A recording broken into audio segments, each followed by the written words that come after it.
Hi everyone, welcome to our PT Plus online lessons. Now the main topic for today's lesson is Describe Image, where we will be looking at the score criteria for content and breaking it down to understand what makes a high content score. So without further ado, let's get started. Now, a quick recap. In Describe Image, you will have 25 seconds to prepare what you want to say about the image. And then after the countdown, you'll hear a beep, and then you will have 40 seconds to record your description of this image into the microphone. And remember that you can only record this once. Now, for each Describe Image question, you are tested on 3 criteria: content, pronunciation, and fluency. And in this lesson, we'll be diving into the content score criteria. So with the content score criteria, as you can see, you are scored from 0 up to 5. And so we're actually going to break this down to understand what makes a high 5 for content and what makes a low 0. So with a 5 for content, as you can see here, what you need to be doing is describing all the elements of the image, all their relationships, their developments, their conclusions, and their implications. And as you can see, with just 25 seconds to prepare and with just a short 40 seconds as well to describe the image, this is actually quite a high and ambitious goal. Okay, now with a 4 then, let's have a look at a 4. For content, this requires you to describe all the key elements of the image. So some of the key information in there, their relations and or their implications or conclusions. Okay, so now this seems to be a little bit more achievable because now we just need to focus on the core things that are like key information rather than including all of the details as well. Okay, now with 3 marks then, you are dealing with most of the key elements in this case, or the implications and conclusion. So as long as you're covering most of them, you will be receiving a 3. Okay, now from 2 and 1 and 0 onwards, you can see over here that you're starting to only deal with one key element, and then the remaining, you're talking about some very basic understanding and very basic elements, okay, or even disjointed elements throughout. So this is what constitutes a low score in content. Now, if you are aiming for a 79 in speaking, okay, the content score that you want to be aiming for, okay, is around 3 to 4. Ideally a 4, but between 3 to 4 is actually a very good range already.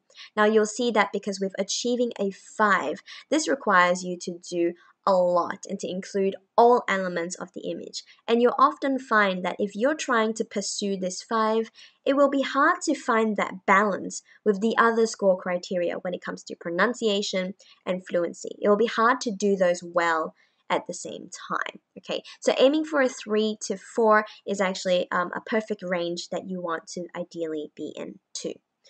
Now, let's dive in to explain what it then means to be a key element, what is defined as a key element, and what's defined as, basic elements, what's defined as a implication or a conclusion as well.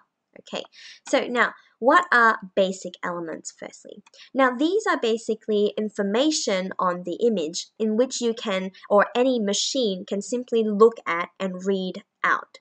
So this includes things like Jill's secondary math scores, math score percentage, grade level, 72, 7, 75, 8, 81, 9, and so forth. Okay, so all of these things listed out that you can directly just read out from the image are considered more basic elements. Okay, now of course, because this over here is actually the title of the image, it still does count not just as a basic element but also as a key element. Now, apart from the title, with key elements as well, these are things that require a little bit more thinking, information that require a bit more thinking to pull out. Okay, so this can be trends, this can be, the largest number. This needs a little bit more inference. So for example, with key elements, over here in this image, if you're picking out information such as from grade 7 to 9, we're seeing an increase. Now over here, that is a key element, okay? Or from 9 to 10, we're seeing a decrease. This is also a key element, all right? Or for example, the lowest number is 72. or for example, the highest number is 91. These are also key elements as well. All right. Now, in the score criteria, it also mentioned a conclusion. So what's defined as a conclusion? All right. Now, conclusion is when you look at the overall image and there are some pieces of information that can conclude what happened overall. So for example, in here, in the whole period, we can see an increase overall. Now, that is what a conclusion can be defined as.